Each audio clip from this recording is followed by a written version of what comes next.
Would you say it's tough getting used to a 4:3 aspect ratio in the Runcam Link Wasp BTX camera when you've flown 16:9 in the sim?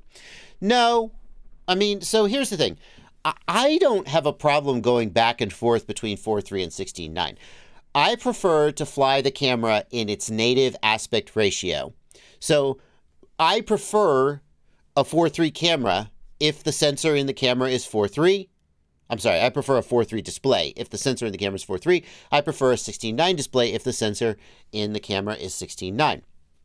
And the reason for that is that if you've got a camera with a 4:3 sensor, and then the camera is outputting 16:9, the camera will be chopping off the top and bottom of the image. So there is some vertical field of view that I could be getting that I'm not getting. Now, that's not universally true because the lens will also have an effect there. Like, you could design a lens that only shines on the 16:9 slice of the 4:3 sensor. I think that the HD0 camera does something like that.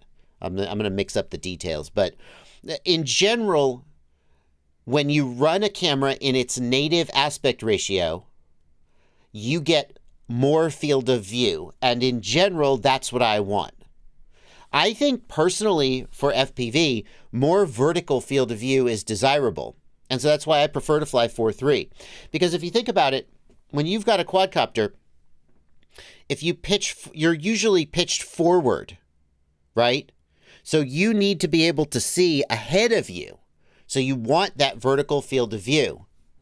Having more horizontal field of view theoretically lets you see more to the sides, but to me, that's less useful than having more vertical field of view. So I prefer to fly 4:3, although obviously it would be possible with the right lens to have just as much vertical field of view on a 16:9 camera, right, as you would have with a 4:3 camera with a different lens. But generally, I prefer 4:3. I don't think there's a big deal going back and forth. If you've been practicing in 16:9 on a simulator, flying 4:3, it takes a little adjustment, but I don't think it's a big deal.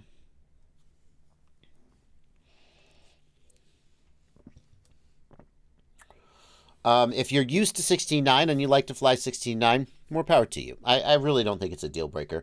The other thing is that if your goggles are 16:9 widescreen, then you are giving up some field of view by flying them in 4:3. Right? So it also helps to fly in the native aspect ratio of your goggles. Although that, like when I fly walk snail, I fly 16:9. Don't care. When I fly analog in the HD0 goggles, I usually fly 4:3. Don't care. We go back and forth. It's not a big deal.